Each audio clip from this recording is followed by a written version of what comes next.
You know, they said that something like 7 machine guns opened fire from Gloucester Road. There it is. There's a shell. There is an unexploded mine.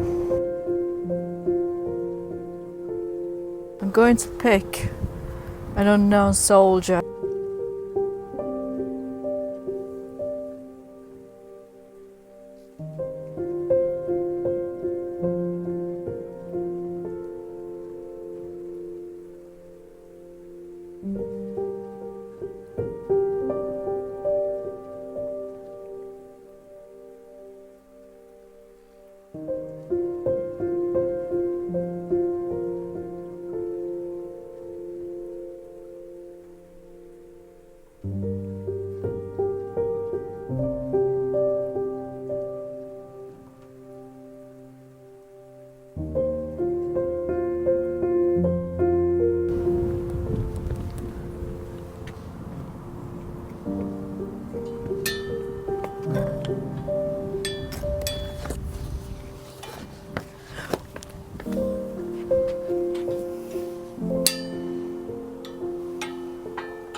So we're at Pigeon Ravine Cemetery, and on the 29th of September 1918 this was a diversionary attack on the main attack, which was on the Hindenburg Line near Riqueval Bridge.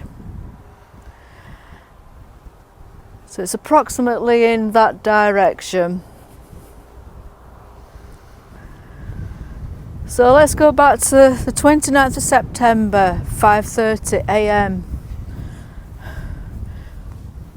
All across this land, the guns of the 33rd Division opened fire, and it was a barrage of shells and everything exploding, because the objective of the 2nd Battalion of the Worcestershire Regiment was to take Gloucester Road. D&C Company was to take Gloucester Road, which is roughly down there, and we might film down there a little bit later. A and B companies in reserve was to take Pigeon Trench beyond. So this is called Pigeon Ravine Cemetery, and we actually believe this is Limerick Trench. On that day, that was the front line of the British front line. So the 2nd Battalion of the Worcestershire Regiment left these trenches here, the front line, and the objective was to take the Gloucester Road, as I've said, and Pigeon Trench beyond. Unfortunately, the night before there'd been heavy rain, downpour. The land was an absolute quagmire of mud, and the troops, Solid clay, isn't it? yeah, the troops couldn't keep up with the barrage. They were laden down with all the mud. It was a creeping barrage, and what happened was that D&C Company never made it to Gloucester Road. They were shot down, and the companies after that, the A and B Company, they saw their men, comrades, falling before them, but they pushed on to try and take it. But unfortunately, not one of them made it to Gloucester Road and the Pigeon Trench after that. And when they did discover, about 10 a.m. in the morning, on that morning, was that Pigeon Trench had been deserted anyway. So the War Office knew that this wasn't actually going to be a successful attack, because the main attack, like I said, was towards Riqueval Bridge, the Hindenburg Line, and they had most of the best weaponry, the machine guns or the artillery. They only had a few over here which weren't sufficient enough for a battle, but it was an important battle. It was a diversionary attack, and it did help. It did make the actual main event, which was on the Hindenburg Line, to become a success. So my great uncle was in the 2nd Battalion of the Worcestershire Regiment, and I'm unsure which platoon he was in, which company he was in, but he died that day on the 29th of September.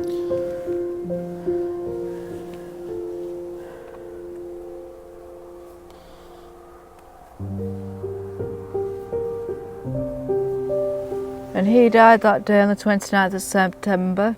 As did many of his comrades. Age 20. Lots of the comrades were the same date.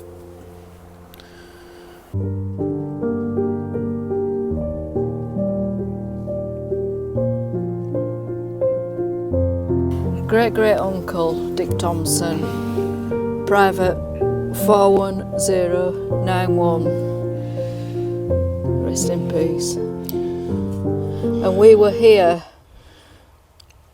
100 years to the date, weren't we? We came in 2018. We were actually here at this point at 5:30 a.m. So this is the map that we've got, and it's of the layout, the lay of the land at the time in 1918. Look at that. Limerick Trench was just in front of Gloucester Road, wasn't it? Exactly. Yeah. That's why I believe, because we overlaid it onto Google Maps, didn't we? Mm. And I actually believe that this cemetery that we're in is actually at Limerick Trench. And as you can see, the objective was, if you can't really point it out, Gloucester Road. Gloucester Road, and Pigeon Trench is this one here. That's Limerick. Yeah. And then Pigeon Trench is right down there. Yeah.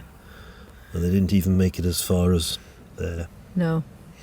There's 121 buried in this cemetery. I think so, something Yeah. like that.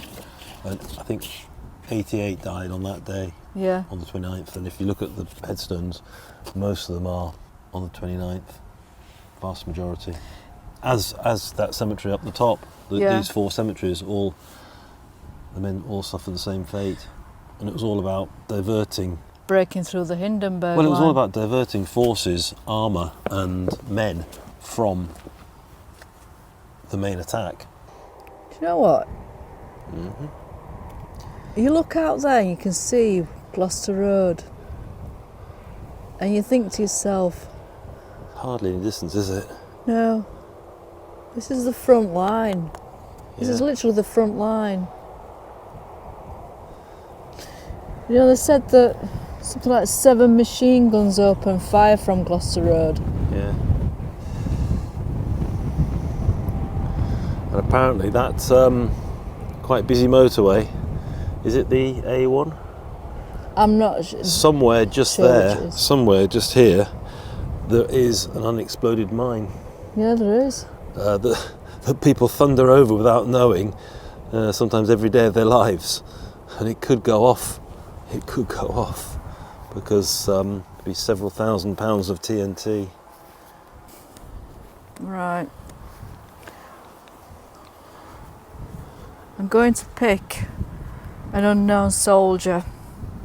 Unfortunately, we can't pick everyone. So I think I might... Shall I pick the nearest one to Dick Thompson? If you wish, yes. A soldier of the Great War, Worcestershire Regiment, 29th of September 1918. And it says... Known unto God. Known unto God. So we've got rest easy, soldier. Don't know who he is, his name. Don't know his name, don't know his rank, don't know his date of where he birth. came from. Don't know what he looked like. Don't No. know if he had blonde hair, brown hair, blue eyes, green eyes. Haven't a clue. Nope. So I think it's important to pay respects to some of the unknown ones because nobody knows, the family don't know where to come and visit. No. There are two over there, which are, it could be this soldier, one of them could be this soldier, or it could be both those soldiers. In the heat of war, these two, J. Conway and A.P. Hullin, who was aged 26, both in the Worcestershire Regiment again, it says believed to be buried in this cemetery. But they don't know, and it could be one of those two unknown soldiers. I think we need to probably head on and have a look at the other cemeteries because they are part of the same attack. Just a brief, quick visit. You want to write in the register? Yeah, now we're going to write in the register. They always have a register in these cemeteries, so you can leave your name and anything you want, just a message. So, here we go. Here we go. So, that's what I've written. Visited this cemetery many times. My uncle, great in brackets, Dick Thompson, will never be forgotten. And also, because it's such a small cemetery. And so few people visit. Yeah. It was actually 2022 when we last came. So, no, it wasn't 2018, so we have been since the 100th anniversary. So that was us last time we were here. What did you write that time? Yeah. I wrote, remembering Dick Thompson.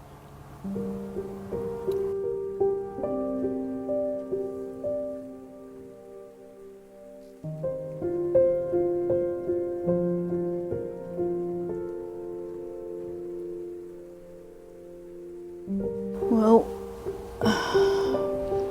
rest in peace. See you again sometime.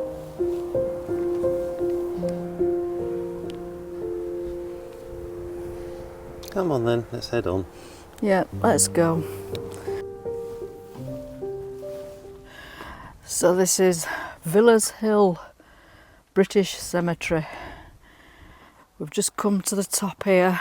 There's a couple of more cemeteries to visit as well. I believe there's Meath Cemetery and there's the Targelle Valley Cemetery. Because as we said, when we were down in Pigeon Ravine Cemetery, there were 4 cemeteries altogether. And this is significantly bigger. It's not the biggest. It's still relatively a small cemetery, but it's definitely not the biggest. There's something like 3,000 cemeteries in this area, or all on the western front, perhaps, we believe.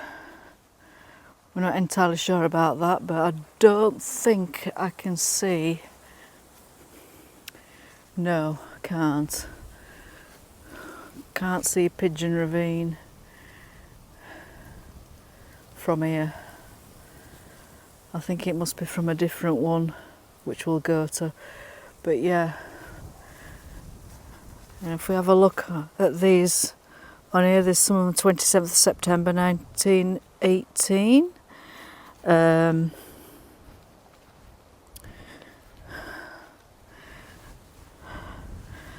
So these, in this cemetery, the dead in this cemetery are from other surrounding battles that would have taken place in this area, and some of them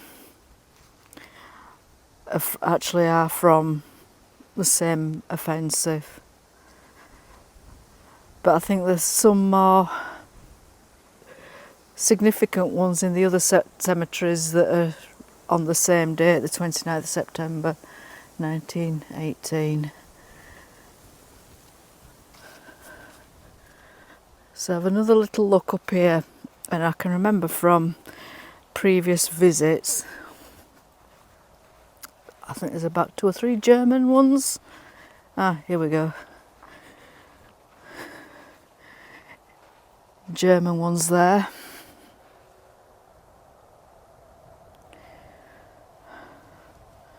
And another one here. And yes, even though Germany was the enemy, we were still buried with dignity. And even on the battlefield, each side would take care of the victims from the opposing side. They'd attend to their wounds and things. Things were done much differently back then. People had more respect, I believe, for human life. It was what you call, well, what you would think.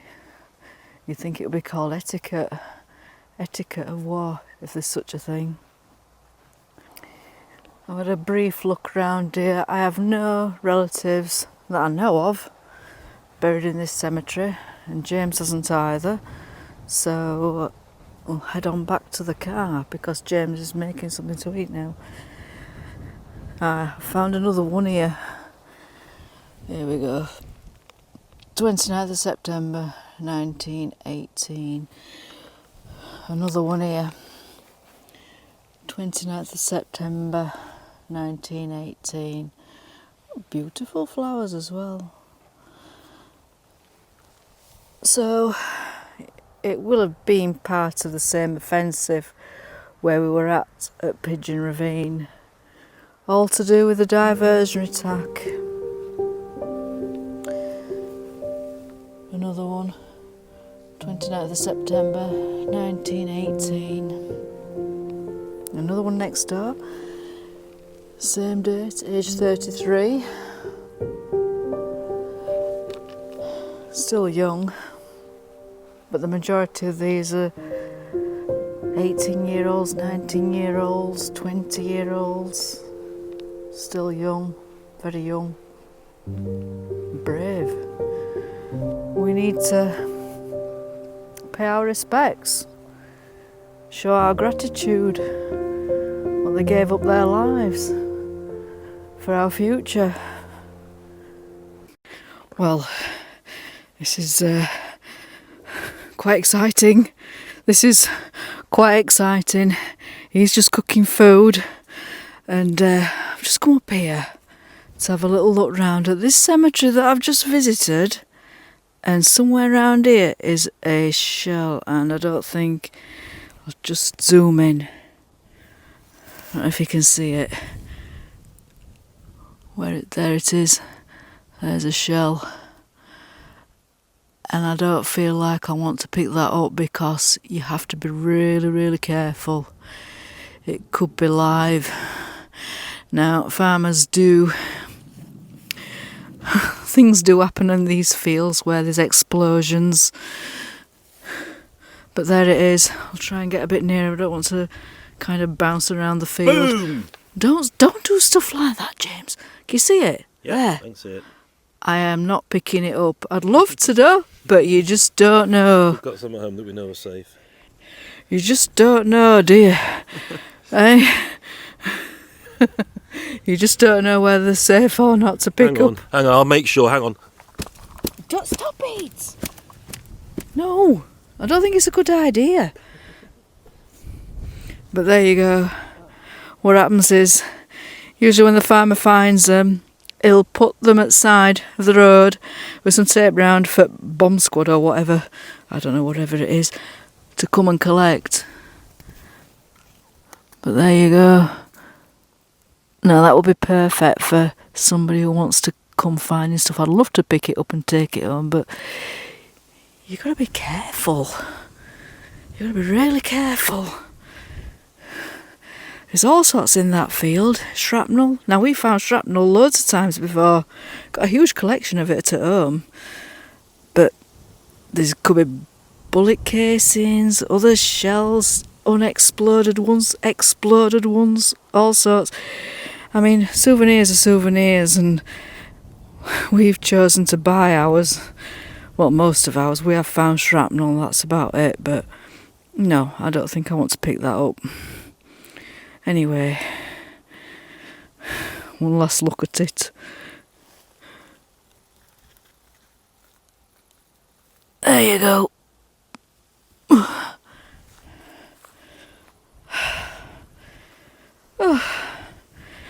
come out of arm's reach, arm's way, or whatever. That's fascinating to find.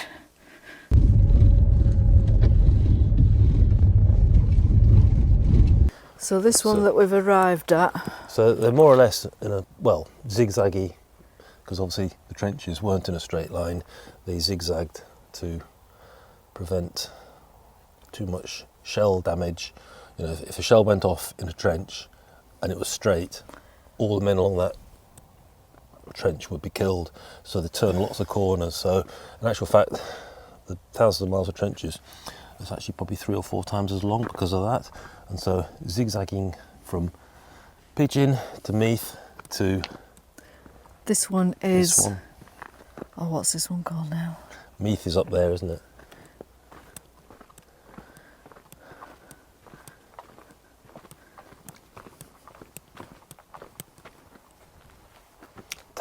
This is the Targelle Ravine, yeah.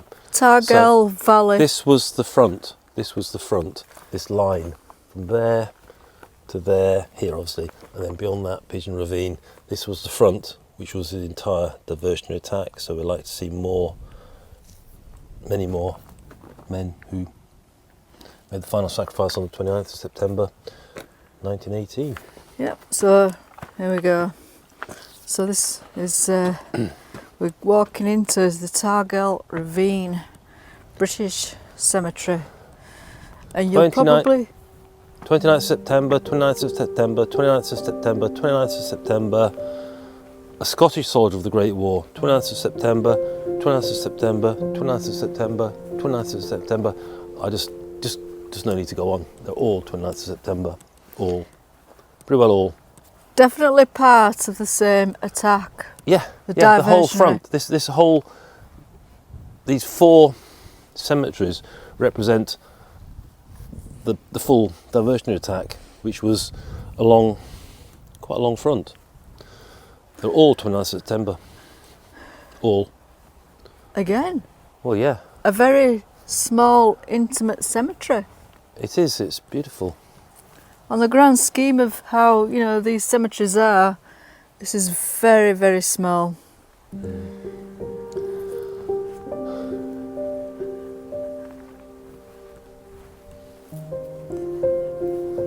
They're intimate, aren't they? Yeah. Personal. I mean, well, you know, Frank Carter's cemetery was huge. It still has a huge presence, but these kind of cemeteries are so intimate, you know, in a way, so personal. You know, oh, different dates now: 21st, 22nd. This is the build-up, 24th. What I like is this is such different character, different stonework, and these trees. Still got cross of sacrifice, obviously, but it's set up differently. It's kind of ordered differently, and they're all so personal, aren't they? So personal. You look at them and you think, all these young men at 19, 27, 30, 19, 21. Terrible.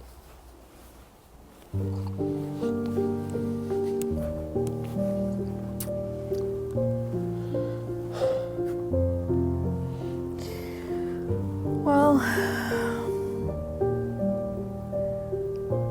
what shall we do? Head on to the one where we'll see Pigeon Ravine to link up the front.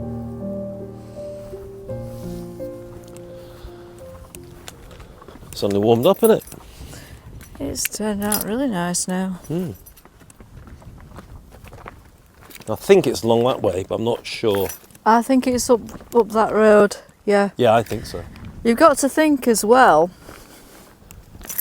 that these roads that we're seeing here now, I believe that this is actually Gloucester Road. I think it may be. That we're talking about, that I mentioned, near Pigeon Ravine Cemetery. And you've got to think that I think these roads, there will have been here, sorry. These roads will have been here at that time because, like you say, because obviously they were farm tracks. Yeah. They're still farm tracks, you know, that was formerly, well, that was probably never a farm track, that blooming great motorway, but, you know, this has all been left behind. Whereas, you know, all roads were like this at one point, and then obviously they built bigger and bigger roads. A symbol of remembrance. So now we're going to head on towards Meath Cemetery to link this front line up. Really not sure why I locked the car. Pardon? I'm really not sure why I locked the car when you're out here. There's nobody about. It's a right road, this. Remember, the last time we came here, we had that. I was driving home. Do you remember at low speeds we had that kind of bumping effect? Yeah. And then it wasn't straight after this. I think it was a few weeks later. Come back from Scotland, and we don't we have an all-it tyre? Something like that. We had like a it ripped a piece out, and eventually it worn through just on that really, really narrow piece, and then it popped. It popped. It popped. Right, come on. And this is Meath Cemetery. Last time we were here, and I think it was one on this bit, along this bit here. Yeah. Because we said it's such a quiet cemetery, and I bet so few people visit, even less than Pigeon Ravine, to be fair. Who's going to come here other than people interested in World War One? Or other people that they've got family members buried here. Yeah, or people like us. And I think there was one along here. I think it might have been that one last time we laid a cross, didn't we? Laid a poppy cross. We did, didn't we? And it happened to be that one because we chose that one. We just felt that somebody, maybe he'd never been remembered by anybody. I'd highly recommend, if you're interested at all by this vlog or our vlogs on all this, is to go onto other YouTube channels and have a look, because there's some amazing history and stories. You know, World War II with Normandy. We're not experts, we do our best, we try, but ours is a personal journey. That it's gone. Oh, that is where we've been, Pigeon Ravine. Personal journey, and this is what it is. Whereas if you want a more accurate and more objective overview of this war, then and the Second World War, then, you know, have a look on YouTube. History Hit channel, their big channel. I'm sure they've done it really well. But there's those little guys, well, little guys, you know, not that tall, a bit tall, who have done it. Interesting.